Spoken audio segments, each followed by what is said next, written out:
So tonight I'm going to speak about building bridges, not walls. சுவர்களை அல்ல பாலங்களை கட்டுங்கள் என்ற தலைப்பிலே தான் இன்றைக்கு நாம் தியானிக்க போகிறோம்.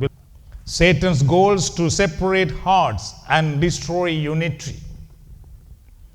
சாத்தானுடைய திட்டம் என்னவென்று பார்த்தீர்கள் என்றால், ஒற்றுமையை கொண்டு வருவதற்கு பதிலாக பிளவை கொண்டு வருவது, அதாவது இருதயங்களை பிரித்து ஒற்றுமையை அழிப்பதே சாத்தானுடைய குறிக்கோளாக இருக்கின்றது.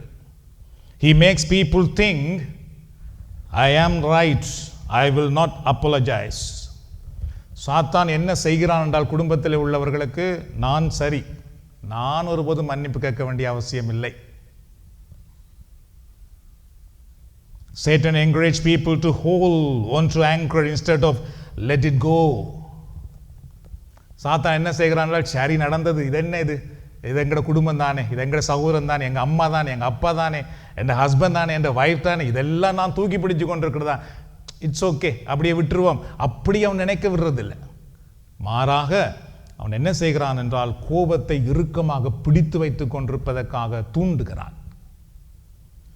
He twists words and cause misunderstanding. சாத்தானுடைய ஒரு பெரிய வேலையை பார்த்து என்றால், வார்த்தைகளை மாற்றி விடுவது, புரிந்துணர்வு இல்லாத நிலையை உருவாக்குவது. சில நேரம் நாம் ஒரு வார்த்தை சொல்லியே இருக்க மாட்டோம், இவர் சொன்னார் அப்படின்ட்டு அந்த குடும்பத்திலே அது வந்துடும். அது சரியோ? சில நேரத்தில் வேற ஏதோ ஒரு விடயத்தை சொல்லி இருப்பார்கள், ஆனால் இதுதான் சொல்லப்பட்டது அப்படின்ட்டு பிழையான ஒன்றை சொல்லி குடும்பத்திலே துன்பத்தை, வேதனையை, கஷ்டத்தை கொண்டு வருவார்கள். ஸோ சாத்தான் எங்களுடைய வார்த்தையை பயன்படுத்தி விடுவான் என்பதை நாம் அறிந்து கொள்ள வேண்டும். He reminds people of past hurts again and again. கடந்த காலத்தில் நடந்த சில துன்பங்களை மீண்டும் மீண்டும் மீண்டும் ஞாபகப்படுத்தி அவர்கள் மேல் கோபம் வரும்படி செய்து கொண்டிருக்கின்றான். So healing never happens in that family. கடந்த காலத்தை திருப்பி திருப்பி நான் காய்ச்சி கொண்டிருந்தோம்னா அந்த குடும்பத்தில் ஒருபோதும் குணமாக்குதலே வராது. Satan creates jealousy and competition. சாத்தான் என்ன செய்கிறான் என்றால், ஒருவருக்கு போட்டியையும் ஒத்து பார்க்கிற நிலையையும் உருவாக்கி கொண்டிருக்கின்றான். நீர் கூட உழைக்கிறா, நான் கூட உழைக்கிறேனா, நான் வடிவா இருக்கிறேனா, நீ வடிவா இருக்கிறீரோ, நீர் என்ன கொண்டு வந்த நீர், நான் என்ன கொண்டு வந்த நான்.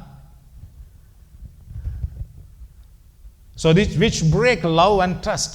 இவ்வாறு நாம் கதைக்கும் பொழுது பார்த்து கண்டால், உண்மையிலேயே ஒருவர் மேல் இருக்கிற அந்த நம்பிக்கையை, அந்த அன்பை அது உடைக்கிறது.